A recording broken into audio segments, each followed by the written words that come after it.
Video को like करके आगे शेयर जरूर कर देना। आया था पीतल का बछड़ा, और जिसने शिर्क को गोया के आम करने में बनी इसराइल की मदद की थी। पूरी कौम पे अज़ाब आया, सामरी पर नहीं आया। हजरत मूसा अलैहिस्सलाम ने कहा अल्लाह ये तो बड़ा मुनाफिक है, बछड़ा तो इसी ने बनाया था, ये ना बनाता तो लोग उसकी पूजा क्यों करते। अल्लाह ने फरमाया हम जानते हैं कि बड़ा मुजरिम ये है, लेकिन इसकी खुसूसियत है ये गरीबों पे खर्च करता है, गरीबों पे खर्च करता है, इसलिए काफिर होने के बावजूद भी हमने इसका अजाब मुअख्खर कर दिया। अजाब तो देंगे लेकिन जल्दी नहीं देंगे, क्योंकि लोगों पे खर्चा करता है। आप सोचे अगर काफिर खर्च करे गरीबों पर तो उसका भी अजाब मुअख्खर होता रहता है, मोमिन खर्च करे तो उससे अजाब क्यों कर मिल सकता है। तो कारून ने सोचा कि मेरी इतनी दौलत चली जाएगी। उसने सोचा कि काम करते हैं, इतनी दौलत बचाने के लिए थोड़ी सी खर्चा करते हैं। और उसके दिमाग में एक शैतानी प्लान आया, तो वो एक बदकार औरत के पास गया और उस बदकार औरत को कहा कि कल जब दिन में मूसा अलैहिस्सलाम अपनी कौम के सामने खिताब फरमाएंगे, ज़कात का कानून बयान करेंगे, तो तू खड़ी होना और मूसा अलैहिस्सलाम पे माज़ अल्लाह सुम्मा माज़ अल्लाह ज़िना का इल्जाम लगा। मैं तुझे इतने रुपए दूंगा, इतने पैसे दूंगा।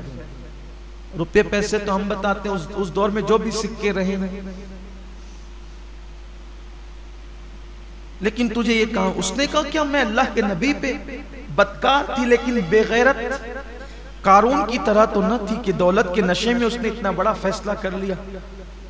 उसने कहा मूसा अलैहिस्सलाम पे मैं कहा कि मैं जितना कहता हूं कर, तुझे मुंह मांगी कीमत दूंगा। फिर दौलत के एक मर्तबा 2.5% ज़कात अदा नहीं करता तो अल्लाह के रसूल सल्लल्लाहु अलैहि वसल्लम फरमाते हैं अल्लाह उसकी नमाजें भी कबूल नहीं फरमाता, क्योंकि अल्लाह ताला ने जहां जहां ज़कात का जिक्र किया है नमाज के साथ किया। ज़कात का जिक्र हमेशा नमाज के साथ आया है। आप देख लें कुरान मुकद्दस में उठाकर, नमाज का जिक्र कहीं तन्हा कर दिया गया है, लेकिन हमेशा ज़कात को नमाज के साथ बयान किया गया। ज़कात का माना होता है पाक करने। ज़कात को ज़कात इसलिए कहते हैं कि हर चीज का एक मैल होता है, तो ये जो हमारा माल है उसका मैल निकालना, गोया एक समझाने के लिए कह रहा हूं। ये शारहीन ने भी लिखा है हदीस पाक की शरह में कि ये जो ज़कात निकाली जाती है माल का मैल है। तो जैसे कपड़ों से माल निकल जाता है तो कपड़े कैसे साफ हो जाते हैं, ऐसे जब हमारे माल से ज़कात निकल जाती है तो हमारा जो माल है वो महफूज हो जाता है, अल्लाह के किले में महफूज हो जाता है, और उसकी हिफाजत फिर अल्लाह अपने जिम्मे करम पर ले लेता है। और जो लोग अदा नहीं करते ज़कात, कुछ लोग ऐसे हैं कि जिन्हें बहुत तकलीफ होती है ज़कात अदा करने में, हालांकि दिया अल्लाह ने, और अदा कितनी करना है, सिर्फ 2.5%, यानी 100 रुपए पर 2.5 रुपया देना है सिर्फ, और 97.5 रुपये अपने लिए रखना है। अब देखिए 97.5 कितने होते हैं, और सिर्फ 2.5%, और ये फर्ज है।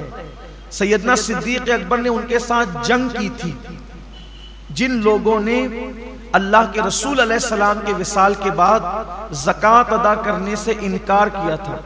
सिद्दीक अकबर ने फरमाया था मैं इनके साथ ऐसे ही जिहाद करूंगा जैसे हम काफिरों पे जिहाद करते हैं, हत्ता के अगर दौरे रिसालत में ये ऊंट की नकेल और रस्सी भी बतौर ज़कात देते थे, अगर ये रस्सी भी रोक लेंगे तो भी मैं इनके साथ जो है वो जिहाद करूंगा।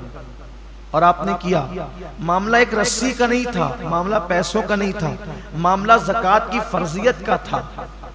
और ज़कात की फर्जियत इस्लाम के वो 5 बुनियादी सुतूनों में से एक है, जिसका जिक्र अल्लाह के रसूल अलैहि सलाम ने फरमाया कि इस्लाम की बुनियाद 5 चीजों पर है, ईमान, नमाज, रोजा, हज और ज़कात। ये 5 सुतून है इस्लाम के मजबूत। अगर कोई ज़कात का इनकार करे तो वो मुसलमान नहीं रह जाता, वो काफिर हो जाएगा। तो कुछ लोगों को ज़कात देने में यार मैं इतनी ज़कात कैसे दूं, अल्लाह ने दिया है। अल्लाह ने तो फरमाया कि हमारी दी हुई रोजी से, अल्लाह की दी हुई रोजी से। एक हदीस पाक में अल्लाह के हबीब अलैहिस्सलाम का फरमान है, क़यामत के दिन लोग देखेंगे कि एक बहुत बड़ा अजदहा है जिसकी आंखों से आग निकल रही है और जिसके दांत लोहे के हैं, लोहे के दांत हैं उसके, और आग उसकी आंखों से निकल रही है। वो ढूंढेगा तो देखेगा कि एक बंदा जो ज़कात नहीं देता था, वो उससे मुखातिब होकर कहेगा तेरा दायां हाथ मेरी तरफ कर ताकि मैं तेरा हाथ खा जाऊं। आका करीम सल्लल्लाहु अलैहि वसल्लम के फरमान का मफहूम है कि फिर वो उसका दायां हाथ चबाएगा और दायां हाथ चबा करके खा लेगा, फिर बाएं हाथ की तरफ बढ़ेगा। जब बायां हाथ चबा कर खाएगा तो फिर दायां हाथ उसका दोबारा वापस आ जाएगा। फिर बायां हाथ खा चुका रहेगा तो दायां हाथ खाएगा तो बायां वापस आ जाएगा। और जिस वक्त वो अजदहा जिसकी आंखों से आग निकल रही होगी और दांत उसके लोहे के होंगे, वो भी जहन्नम के बने हुए लोहे के, तो वो जब चबा रहा होगा तो उसकी चीख ऐसी निकलेगी कि उसकी चीख निकलने से पूरा मैदान महशर कांप जाएगा। आप सोचे वो चीख कैसी होगी कि पूरा मैदान महशर कांप जाएगा। तो पूछा जाएगा ये किसकी चीख है? तो इरशाद होगा कि ये उसकी चीख है कि जो दुनिया में ज़कात अदा नहीं करता। मैदान महशर कोई छोटा मोटा तो नहीं होगा, हमारे खेल के ग्राउंड की तरह या हिंदुस्तान के मैदानों की तरह तो नहीं होगा। मैदान महशर अव्वलीन और आखिरीन सब जमा होंगे। उसकी चीख कितनी बुलंद होगी उस दिन के पूरा मैदान महशर कांप जाएगा। कितनी दर्दनाक चीख होगी ज़कात नहीं देने वालों का। अच्छा, ये किसी मौलवी की डराने की बातें नहीं, न किसी सियासी लीडर का कौल है, ये सादिकुल वादुल अमीन का फरमान है, जिसने अपनी जिंदगी में कभी अपनी मर्जी से कलाम ही नहीं किया। जबान उनकी, ये कलाम खुदावंद कुद्दूस का है। तो जो वो शख्स जिसका वो हाथ चबा करके खा रहा होगा, वो अजदहे से पूछेगा तू कौन है? तो कहेगा कि मैं तेरा माल हूं, तू मुझसे मोहब्बत करता था लेकिन मैं तुझसे मोहब्बत नहीं करता, बचा बचा के रखता था।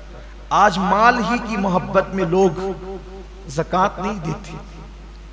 कुरान मुकद्दस से खूबसूरत सा वाक़या याद आता है जिसको कुरान ने खुद बयान किया है और मुफस्सिरीन ने भी उसका जिक्र किया है। माल इंसान को कितना नीचे गिराता है, कितना घटिया सोच पैदा करता है इंसान की माल। मुफस्सिरीन फरमाते हैं कुरान मुकद्दस की तफसीर में कि मूसा अलैहिस्सलाम का एक कजिन था। कुछ लोगों ने उसको खालाजाद भाई करार दिया है, लेकिन एक करीबी रिश्ता बताया है। उसका नाम था कारून,